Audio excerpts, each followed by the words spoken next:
Bonjour, bienvenue à mon podcast de course à pied qui s'appelle Repousser les limites.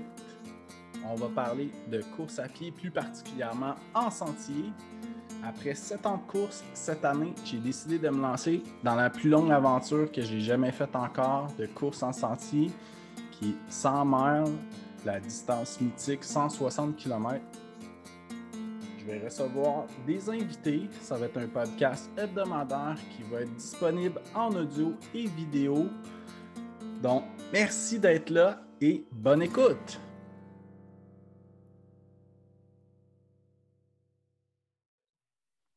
Bienvenue au 9e épisode de Repousser les limites. Cette semaine, je suis en compagnie d'un grand guerrier du Bromont Ultra, celui qui compte le plus de finishers au 100 miles. Merci beaucoup d'avoir accepté l'invitation et bienvenue, Pierre. Bien, merci Jean-François. Donc, en entrée de jeu, j'aimerais savoir comment que la course à pied est arrivée au juste dans ta vie. Oui, ben j'ai commencé, disons, la course d'endurance de façon plus soutenue. J'ai commencé en 2005. Il y avait ma sœur qui habite aux États-Unis qui est en visite et aussi mon frère et ma belle-sœur. On s'était inscrits au demi-marathon de Montréal. Ma sœur et ma belle-sœur avaient un petit peu plus d'expérience de course. Moi, j'en avais très, très peu. Puis, avec quelques semaines de préparation, je me suis garoché vers le demi-marathon. Wow! Euh, puis, de façon un petit peu téméraire. J'ai trouvé ça très dur, évidemment, mais j'ai bien aimé ça.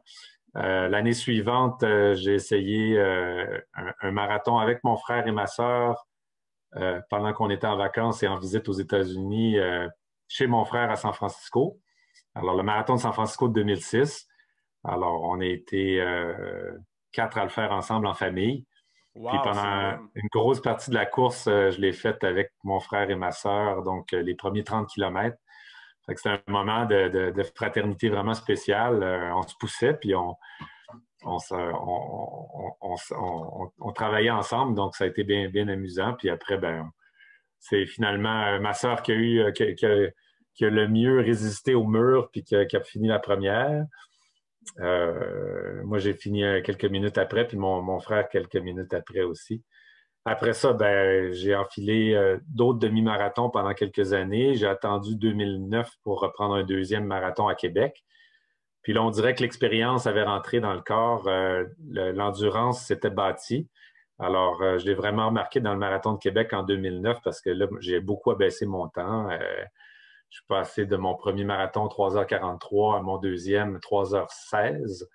Fait que ça avait vraiment, je me suis rendu compte que l'expérience de course que j'avais bâtie dans les premières années avait payé. Et puis, 2009, 2010, 2011, j'ai continué à enfiler plusieurs marathons et demi-marathons. Et puis, rendu en 2011, là, j'ai commencé à entendre parler des ultramarathons.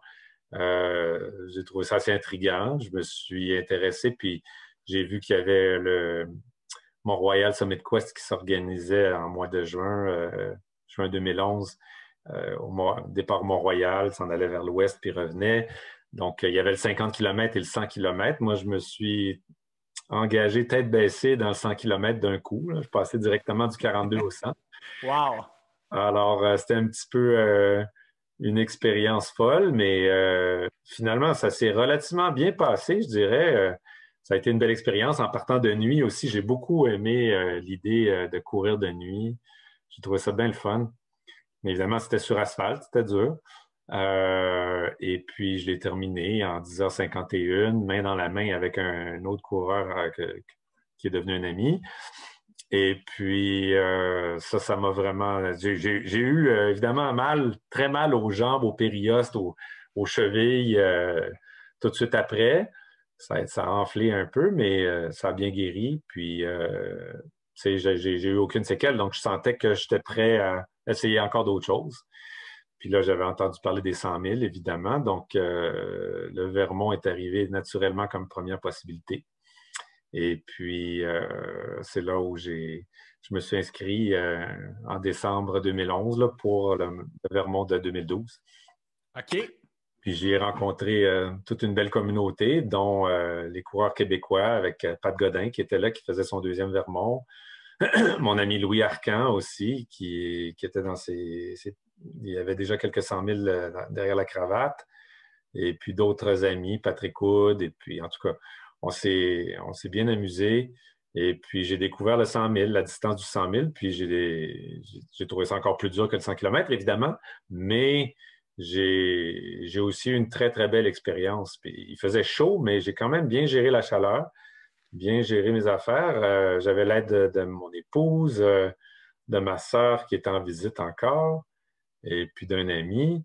Alors, j'ai terminé ça en 21h30. Ça a été vraiment le fun. Donc, ça m'a donné la piqûre. J'ai continué. Puis là, j'ai enfilé les Vermonts suivants, 2013, 14, 15, 16. Puis en parallèle à ça, j'ai commencé à essayer d'autres 100 000 aussi. En 2013, en septembre, j'ai essayé Virgil Crest, qui était dans l'État de New York, probablement mon plus difficile de mémoire, là, qui a été vraiment, vraiment costaud. Et où j'ai connu Johan Rock, avec qui on a couru des bons bouts de course ensemble. Et puis d'autres amis que je me suis fait aussi, Martin Rouillard.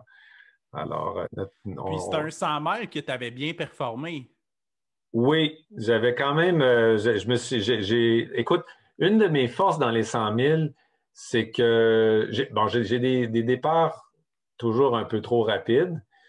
J'ai des milieux de course plus laborieux, des hauts et des bas comme tout le monde, mais grosso modo, je me fais beaucoup dépasser en milieu de course. Mais les fins de course sont fortes. OK. Je vais chercher toutes mes ressources à la fin de la course. Dans le dernier 10, 15, 20 000, c'est comme si il y a des lumières qui s'allument, on y va plein gaz, on donne ce qui nous reste, puis tu sais, tu te bats avec ton mental hein, dans un 100 000, puis ton mental et ton corps t'envoient plein de messages pour essayer de te dissuader, de marcher, d'arrêter.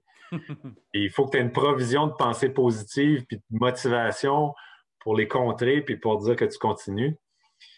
Puis, pour minimiser la marche, c'est sûr qu'il faut garder de la marche là-dedans le mix, mais il faut que tu gardes un certain contrôle sur ton plan de course puis sur ce que tu voulais marcher.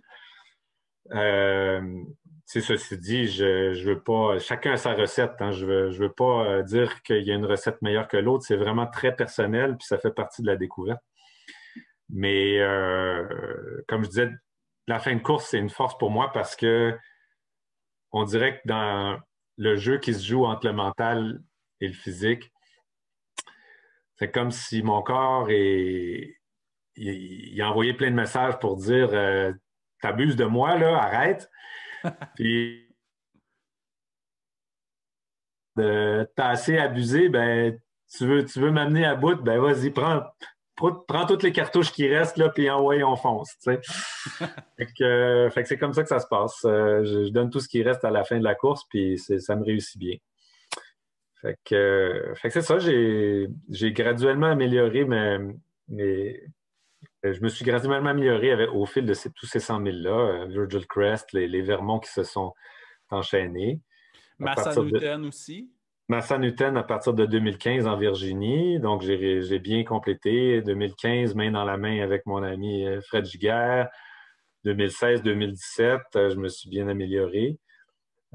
Et puis, Bromont avait commencé aussi en 2014. Fait que c'est ça. À partir de 2014, j'ai découvert avec mon ami Gilles Poulain, puis toute la gang.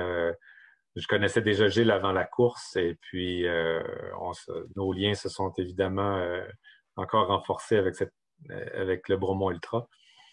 Et puis, c'est ça. Écoute, j'ai découvert cette course-là, le Bromont Ultra, puis je peux dire que c'est vraiment une que j'ai dans mon cœur, à la fois pour Gilles, pour Bruno, pour toute l'équipe qui l'organise, que je trouve extraordinaire, puis qui qui sont tout près de chez, qui sont vraiment dans notre cour arrière, à Bromont, ici, là. Ouais.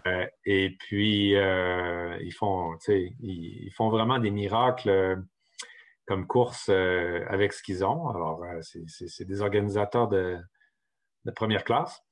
Et puis, j'aime beaucoup le format de la course parce que c'est ça, c'est la boucle de 80 km qu'on fait 2 jours, puis qu'on fait une deuxième fois de nuit, puis qu'on termine au petit matin. Moi, c'est une idée, une façon de faire qui me convient vraiment bien. C'est très compatible. Ouais. Donc, toi, tu trouves que ça va bien faire un départ de jour, puis la nuit après?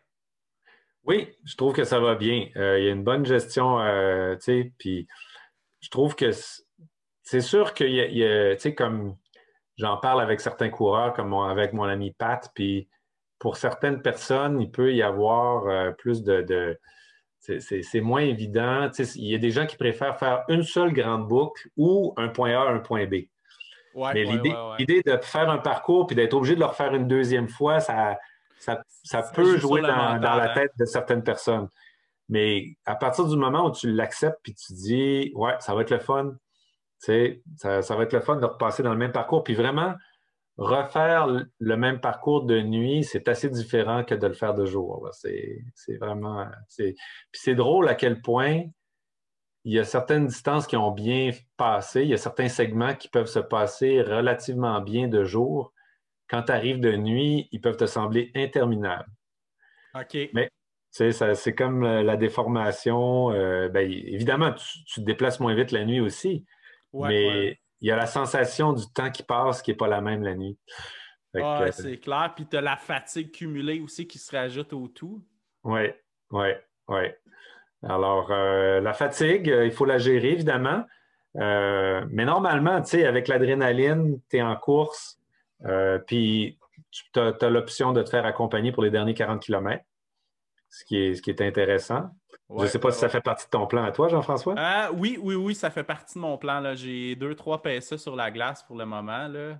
Mais Super. je pense pour un premier 100 000, c'est... Ben, pour moi, personnellement, je pense que c'est un peu essentiel, là, pour... Mhm. Oui, je pense que ça va beaucoup t'aider. Ouais. Savoir qu'il y a quelqu'un qui m'attend au 120e, je me dis, bah, j'ai 120 à courir, lui, il va me traîner pour les 40 derniers. Je pense que la stratégie est vraiment bonne, là. Oui, oui, oui, oui.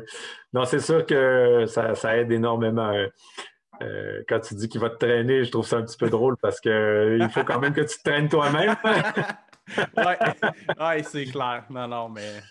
Ouais. Puis, question au niveau de la nutrition, toi, Oui. tu trouves-tu qu'il y a une grande différence entre courir, mettons, un marathon, un 50 km en trail, puis un 100 miles? Ah Ça... oui, il y a une très grosse différence. Une très grosse différence. C'est sûr que dans un marathon, moi, essentiellement, je prends que du liquide, là. Puis évidemment, aussi, quand on bâtit l'expérience d'endurance dans son corps, des ultramarathons, des 50 000 et plus, puis des 100 000, euh, on sent moins le besoin de gel puis de solide de sucre?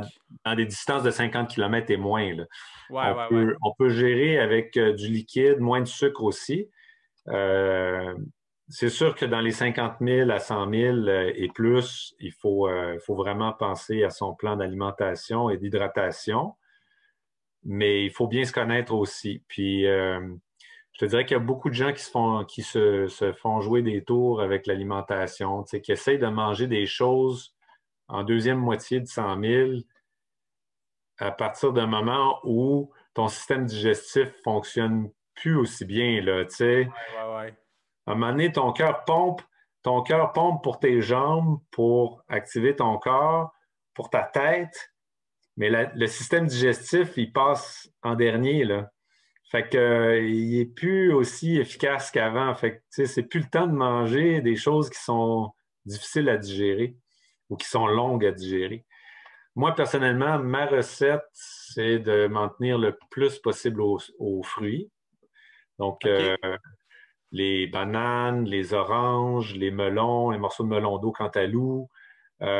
Ça, c'est vraiment la base. Après ça, il peut y avoir certains aliments solides qui vont bien se manger, tu sais, qui vont pas me demander trop de salive, trop de digestion. puis ou tu sais, qui peuvent se manger bien en buvant de l'eau en même temps. Mais c'est pas là où je vais manger des hamburgers puis tu sais, Ouais, ouais. des grosses affaires sèches, là, tu sais. OK. Fait que tous Ouais. des trucs qui sont faciles à digérer, puis des fruits, puis c'est bon. Oui, mais c'est ça. Mais les fruits, je trouve que, tu sais, si tu peux en avoir à chacun des ravitaillements, puis peut-être même un petit peu sur toi, mais c'est surtout dans les ravitaillements que tu vas avoir ça. Tu sais, comparativement, mettons, aux gels qui sont très et trop sucrés, Ouais. les gels, tu sais, ça te fait faire des hauts et des bas de sucre dans ton corps vraiment, tu sais, en dents de scie. Ouais, Alors ouais. que les fruits, ça va être beaucoup mieux dosé, là. Ouais, ouais, ouais. Ouais. Super. Mais c'est sûr qu'à partir d'un moment, à certains moments aussi, tu sais, tu cours sur tes réserves calorifiques corporelles. Ouais. Ton corps, graduellement, il passe en mode cétogène, puis il va chercher tes graisses, il transforme tes graisses en calories en glycogène. Mais tu sais, c'est normal de ne pas reprendre autant de calories que tu en dépenses, là. Ouais, ouais, ouais, c'est clair. Puis, est-ce que tu as un truc, toi, pour la nuit? Parce que tous les coureurs me disent, là, ah, la nuit, c'est comme ce que je trouve le plus difficile. Tu sais, j'ai quelqu'un qui m'a dit qu'il prenait des Red Bull, mais ça, je pense pas l'essayer. Je trouve que un Red Oui, Bull, ben, c'est dur pour moi déjà. oui, oui, effectivement. Ben, moi, je te dirais que Red Bull, moi, je prends pas ça effectivement non plus. J'aime la nuit, j'aime bien des bouillons, des soupes avec ou sans nouilles, là, mais j'aime bien des soupes avec un petit peu de nouilles, soupe poulet et nouilles, c'est super. Puis OK? en termes de liquide caféiné aussi, j'aime bien là. Avoir un bon café chaud la nuit, particulièrement en octobre à Bromont, Ouais. c'est génial. Fait que tu sais, si tu as, ton équipe de soutien qui t'attend avec un thermos, avec un bon café à ton goût, c'est sûr que les bénévoles vont peut-être t'en offrir aussi, mais il sera peut-être pas aussi bon que celui que tu t'es préparé en thermos, là. Fait que Ouais, ça, c'est le ouais, ouais. fun. OK. Ceci étant dit, moi, je m'en prépare pas d'avance, là. Je prends celui qu'on m'offre. Mais sinon, le Coca-Cola. Puis, si t'aimes pas le Coke aussi, un autre soda qui t'apporte à la fois du sucre et de la caféine, c'est du Mountain Dew. OK. Fait que, Super. différentes possibilités. Super. C'est bon, je prends des notes. Ouais. Parce que des fois, tu sais, tu peux te tanner de toujours boire la même chose. Comme, tu sais, moi, personnellement, du Coke, je bois jamais ça autrement. Du Coke ou du Pepsi, je bois jamais ça autrement qu'en ultra. Un événement, ouais. Ouais, mais quand tu arrives un ultra, souvent, ben, ça fait la job. Sauf que si une course a juste ça à m'offrir, ben, je vais peut-être me tanner avant la fin, là. Ouais, ouais, ouais. Super. Puis, puisque tu as fait comme souvent 6 fois le Bromont Ultra, 6-7 Ouais. fois le Vermont 100, est-ce que tu trouves que c'est un avantage de refaire le parcours ou c'est une difficulté mentale de plus? Moi, je crois que c'est un grand avantage parce que à mesure que tu refais le parcours, tu le connais mieux. C'est sûr que le parcours peut varier un peu d'une année à l'autre parce que les organisateurs, directeurs de course, dépendant des droits de passage qu'ils ont, tu sais, comme à Bromont, Ouais. Euh, notre directeur qui prévoit le parcours, Bruno Ducharme, que tu connais peut-être, Ben oui, oui, oui, je qui connais est bien, ouais. un gars en or. Je l'ai vu la fin de semaine passée, justement. Je lui demandais, puis il doit encore faire des modifications au parcours parce que d'une année à l'autre, il y a certains propriétaires qui ne donnent plus le droit de passage, alors ils doivent changer le parcours, contourner, passer par d'autres propriétés où ils vont avoir des droits de passage. Mais grosso modo, le parcours est quand même similaire. Et c'est un gros avantage de l'avoir fait avant puis de le connaître parce que tu sais doser ton effort, tu sais anticiper tes hauts et tes bas dans le parcours de jour, de nuit. Et puis, ça t'aide à passer au travers les moments bas parce que tu sais que tu as la confiance que tu peux passer au travers, tu l'as fait avant. Ouais, ouais, ouais. Puis Fait pour que ça, ton c'est dosage d'énergie aussi, peut-être ça peut t'aider. Oui, absolument. Pour le dosage aussi. Puis pour l'anticipation du temps que les choses prennent, parce que Ouais. de jour et de nuit, les mêmes segments de Bromont vont pas tu vas pas les percevoir pareil. Ouais. Un, un segment qui va t'avoir pris, mettons, je sais pas, une demi-heure ou une heure de jour va te prendre un petit peu plus de temps, mettons 40 minutes ou une heure et quart de nuit, parce que tu marches plus que tu cours, puis tu es dans le noir avec ta frontale.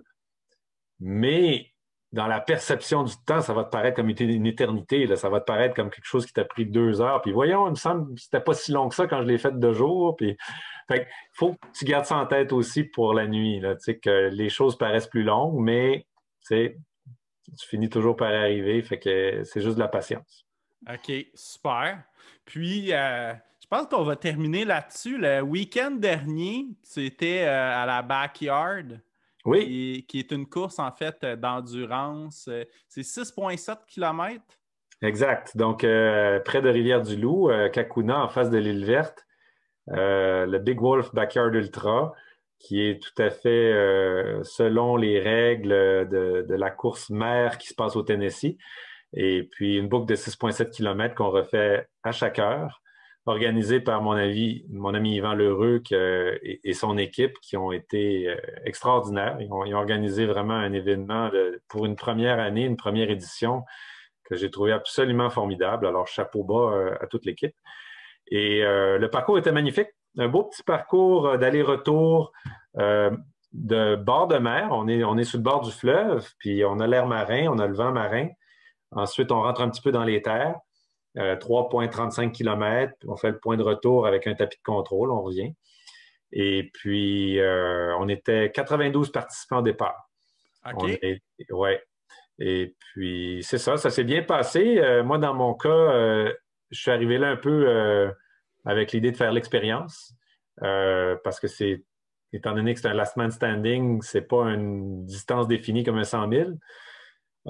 C'est très difficile à jauger, puis c'est très difficile aussi. En fait, j'ai appris plusieurs choses, mais c'est une course où c'est beaucoup plus important de connaître les autres participants pour savoir à qui tu te mesures, puis pour savoir comment gérer ta course.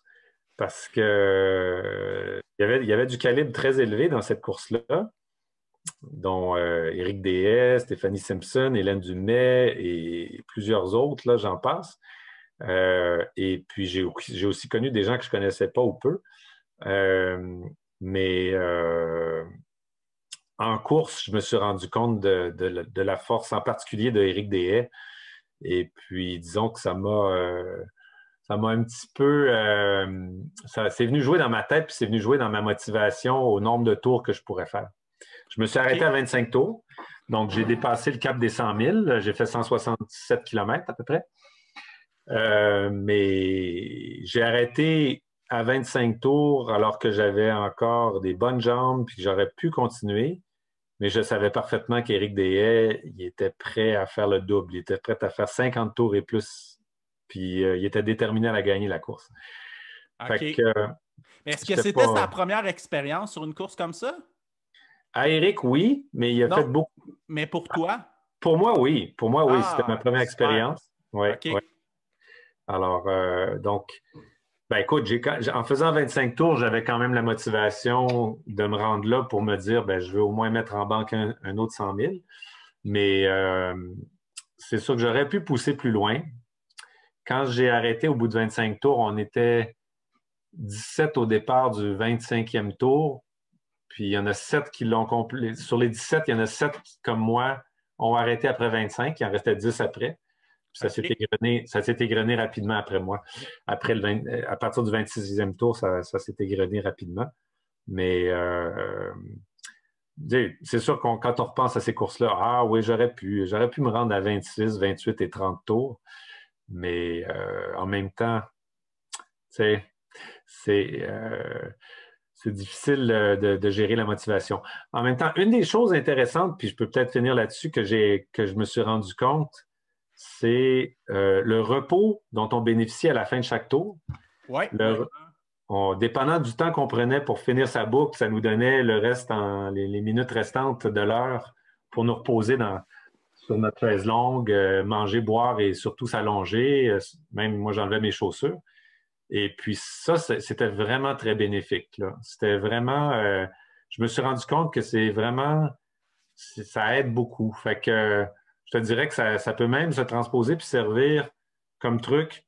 Si à un moment donné, tu es dans ton 100 000 à Bromont, puis tu sens que ça va vraiment pas très bien, tu as besoin de prendre un peu de repos, ben essaye dans un ravitaillement de t'arrêter à un endroit assez confortable où tu peux t'allonger avec les jambes au même niveau ou même un petit peu plus élevé. Te déchausser si tu n'as pas peur que tes pieds enflent. Et puis, ça va peut-être, tu sais, au bout de 10-15 minutes de pause, ça peut t'aider, ça peut te donner un boost pour en repartir après, là. OK, super. Ouais. Mais moi, je pense que l'erreur que j'ose pas trop faire, par exemple, au Bromont Ultra, c'est d'arrêter aux 80. Parce que je sais que, il me semble que j'ai l'impression que c'est le ravitaillement que je veux passer le moins de temps parce que Ouais. c'est le départ, finish, puis je pense que ça va être facile de ne pas repartir. Oui, absolument. Mais le 80, il faut que tu arrives là. En fait, ça, c'est un autre truc important. Quand tu te prépares à arriver dans un ravitaillement, dans les 10 minutes avant d'arriver au ravitaillement, tu sais, peut-être que il t'est passé plein de choses par la tête, reliées à la course ou non. Tu as tellement le temps de retourner toutes sortes de choses dans ta tête pendant les longues périodes de course. Ouais, Mais quand tu t'approches d'un ravitaillement, dans les dernières 10 minutes avant le ravitaillement, il faut que tu te refocuses sur tes besoins puis ton plan de match pour arriver au ravitaillement puis en ressortir. Fait ouais, ouais. faut que tu sois full focus dans les 10 dernières minutes avant d'arriver au ravitaillement. Comme ça, quand tu arrives au ravitaillement, puis mettons que tu as ton équipe de soutien qui t'attend à la mi-course aux 80 km, tu leur dis, écoute, Manon, Stéphane, j'ai besoin de ci, j'ai besoin de ça, apportez-moi, tu sais, t'as pas peur, tu dis exactement ce dont tu as besoin, tchic-tchac, je veux me changer de chaussures, je veux changer ci, je veux mettre du linge de nuit, je veux mon sac à dos avec telle chose dedans, mais je veux pas telle chose. Tu sais, tu te prépares logistiquement et au niveau de l'alimentation aussi. Puis après ça, tu repars rapidement. Comme tu dis, tu restes pas là. Tu repars là, déterminé. Super. Fait Ouais. que, ben, écoute, en terminant, félicitations pour ton 17e 100 miles. Merci. Puis, est-ce que tu as l'objectif de te rendre à 20, est-ce qu'il y a quelque chose que tu J'aimerais bien me rendre à 20. C'est pas trop loin. Fait que dans les prochaines années, même en faisant juste un par année ou un ou deux, là, ça devrait venir bientôt. Mais j'y vais un à la fois, puis j'y vais au plaisir aussi. Il faut que je garde le plaisir de courir, le plaisir de faire ces choses-là. Puis j'ai de plus en plus de plaisir à m'entraîner au quotidien. J'aime aussi les courses organisées, mais c'est moins central dans ma course à moi que ça l'était avant. OK, OK. Puis, est-ce qu'il y a un 100 miles que tu n'as pas fait qui est sur ta liste? Ben, il y en a plusieurs que je pourrais souhaiter faire, mais j'ai pas, donc je pourrais pas dire qu'il y en a un en particulier que je veux faire. Euh, Tu sais, il y a ceux en Gaspésie qui sont attrayants. Euh, il y en a d'autres en Nouvelle-Angleterre aussi. Il n'y a pas besoin d'aller trop loin pour avoir du plaisir. Moi, j'ai du plaisir au Québec puis en Nouvelle-Angleterre. J'ai pas vraiment envie d'aller en Europe et au bout du monde là, pour trouver des défis très exotiques là, parce que j'ai bien assez de fun ici. OK. Ben, merci beaucoup pour ta générosité, pour tes conseils. Puis, je vais te souhaiter une bonne récup aussi du backyard. Ben, merci Jean-François, ça a été un plaisir. Ouais, merci. Bonne soirée. Salut.